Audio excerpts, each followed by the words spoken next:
कि आखिर भारत तालिबान से अपने संबंध मजबूत क्यों कर रहा है, इसके पीछे की वजह क्या है। दरअसल भारत का मकसद मध्य एशिया तक संपर्क को मजबूत करना और वहां तक पहुंच बनाना है। भारत के पास मध्य एशिया तक पहुंचने के लिए कोई सीधा रास्ता नहीं है। मध्य एशिया तक पहुंचने के लिए भारत को पाकिस्तान से ट्रांजिट अधिकार चाहिए, जो पाकिस्तान भारत को नहीं देता, और ऐसे में अफगानिस्तान बड़ी भूमिका निभा सकता है। भारत की रणनीति ईरान के साथ चाबहार बंदरगाह विकास पर सहयोग करना है, ताकि अफगानिस्तान के जरिए मध्य एशिया तक पहुंच को और बेहतर बनाया जा सके। भारत तालिबान की दोस्ती से जिनपिंग की टेंशन भी बढ़ गई होगी। चीन ने साल 2021 में अफगानिस्तान की सत्ता पर तालिबान के कब्जे के बाद से ही संपर्क बढ़ाना शुरू कर दिया था। चीन belt and road initiative BRI परियोजना अफगानिस्तान में फैला रहा है। भारत ये नहीं चाहता कि अफगानिस्तान पूरी तरह चीन या पाकिस्तान के प्रभाव में आ जाए, और इधर तालिबान भी ये नहीं चाहता कि एक ही देश पर उसकी निर्भरता बढ़ जाए, और इसीलिए अब तालिबान भारत जैसे वैकल्पिक सहयोगी की तलाश में है।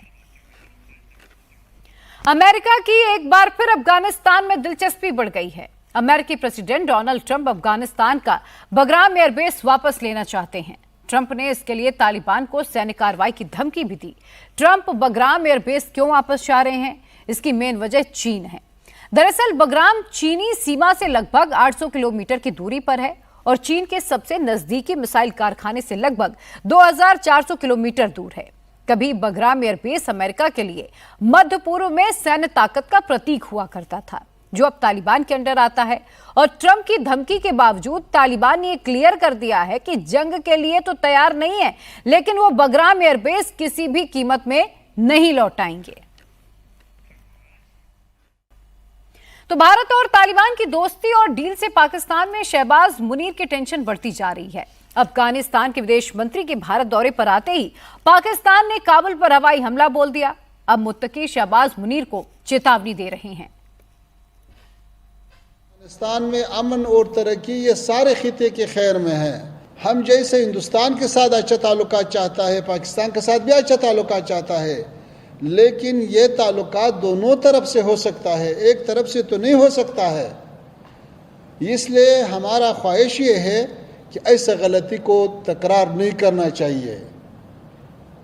अफगानियों का हौसले नहीं आजमाया, उसको ज़्यादा छेड़ना अगर लोग करता है तो वो एक बार अंग्रेज़ से पूछे, फिर सोवियत यूनियन से पूछे, फिर अमेरिका से पूछे, फिर नाटो से पूछे, ताकि वो आपको थोड़ा सा समझाए कि भाई अफगानिस्तान के साथ ऐसा खेल करना ये अच्छा नहीं है। हम तो इसका कायल नहीं कि अफगानिस्तान से किसी को ख़तरा है या किसी को अफगानिस्तान से अमनीती मुश्किल है।